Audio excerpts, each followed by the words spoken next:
ஆடு, மாடு, கோழிகளை வளர்க்க போடப்பட்ட கூடாரத்தை மாற்றியமைத்து மண் சுவர் வீட்டில் வசிக்கும் அவலம்.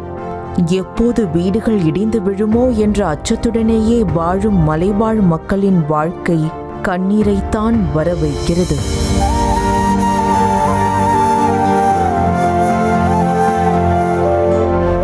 மாவட்டம் காரமடை அருகே குண்டூர் மலை கிராமத்தில் 36 பழங்குடி குடும்பத்தினர் வசித்து வந்தனர்.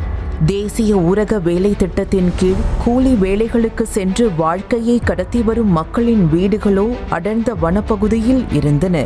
கரடி, யானை உள்ளிட்ட வன விலங்குகளின் நடமாட்டம் உள்ளதால் வீடுகள் பாதுகாப்பற்ற முறையிலும் இடியும் தருவாயிலும் இருந்ததால் கடந்த 2019ஆம் ஆண்டு ஊராட்சி நிர்வாகத்தின் சார்பில் இடிக்கப்பட்டன. வீடுகள் இடிக்கப்பட்டது 2019ஆம் ஆண்டு என்றாலும் பசுமை வீட்டுக்கான நிதியோ 2 ஆண்டுகள் கழித்து 2021ஆம் ஆண்டுதான் ஒதுக்கப்பட்டது. இந்த 2 ஆண்டு காலத்தில் வேறு போக்கிடம் இல்லாமல் ஆடு, மாடு, கோழிகள் வளர்க்க போடப்பட்ட கூடாரத்தை மாற்றியமைத்து ஷீட்டுகள் மற்றும் மண் சுவர் வைத்து வீடுகள் போல் ஒன்றை கட்டிக்கொண்டு மலைவாழ் மக்கள் வசித்து வந்துள்ளனர். ஒவ்வொரு வீட்டுக்கும் 3,20,000 ரூபாய் நிதி ஒதுக்கப்பட்ட நிலையில் மக்களின் வங்கி கணக்கில் பணம் போடப்பட்டு ஒப்பந்ததாரர்கள் மூலம் கட்டுமான பணி நடைபெற்று வந்தது. வீடுகளின் கட்டுமான பணி 80% நிறைவடைந்த நிலையில் 20% பணிகளுக்கு நிதி இல்லை என கூறி ஒப்பந்ததாரர் பணியை நிறுத்தினார்.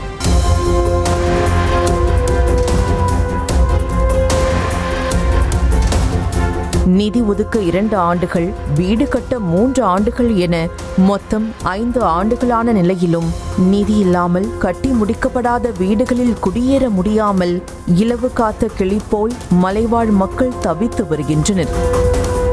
10 கூரைக்கு கூரைகள் கட்டி ஃபினிஷிங் பண்ணி எல்லாம் முடிச்சுட்டாங்க. மீதி 23 குடும்பங்களுக்கு பகுதி வேலைகள் முடிஞ்சிருச்சு. இருந்தாலும் சுருக்கி போடாமல் பெண்டிங்கில் இருக்காங்க. அதுக்கு நான் கேட்கும்போது அது பண்டு பணம் இவ்வளோ தான் இருக்குது, அதுக்கு தகுந்த மாதிரி தான் நாங்கள் பண்ண முடியும், நீங்கள் சொந்த காசை போட்டு நீங்கள் பண்ணிக்கோங்க அப்படின்னு சொல்லிட்டு அவங்க சொல்லிட்டாங்க. ஆனால் பொதுமக்களின் குற்றச்சாட்டுகளுக்கு மறுப்பு தெரிவித்துள்ள வட்டார வளர்ச்சி அலுவலர் சந்திரா, அரசு கொடுத்த பணத்தில் என்ன செய்ய முடியுமோ அதை செய்து கொடுத்ததாக கூறியுள்ளார். இப்போ அந்த பயனாளிகளுக்கு வீடு கரெக்டாக கொடுக்கல, கட்டி முடிக்கல அப்படின்னு சொல்லி சொல்றாங்க மேடம். அதனால தான் இல்லைங்க சார், ஃபுல்லும் முடிச்சாச்சுங்க. பயனாளிகள் அவங்க வீட்டுக்குள்ள அவங்க 32 வீடும் கட்டி முடிச்சாச்சு. இல்லை நான் பார்த்துட்டு வந்தேங்க மேடம். வந்ததுனால தான் உங்ககிட்ட கேட்குறேன். ஆக்சுவலாக பாதி வீடு பார்த்தீங்கன்னா பெண்டிங் இருக்குங்க. உள்ள அதாங்க மேடம், உள்ள பார்த்தீங்கன்னா பாதி ஜன்னல் வைக்காம இருக்குங்க. சில வீட்டில் கதவு இல்லாமல் இருக்கு, பூச்சி பூசாமல் இருக்குங்க. பூச்செல்லாம் கம்ப்ளீட்டா பூசி இருக்குங்க சார். ஜன்னல் அவங்க கண்ணாடி வேணும்னு சொல்லிட்டு இருக்காங்க.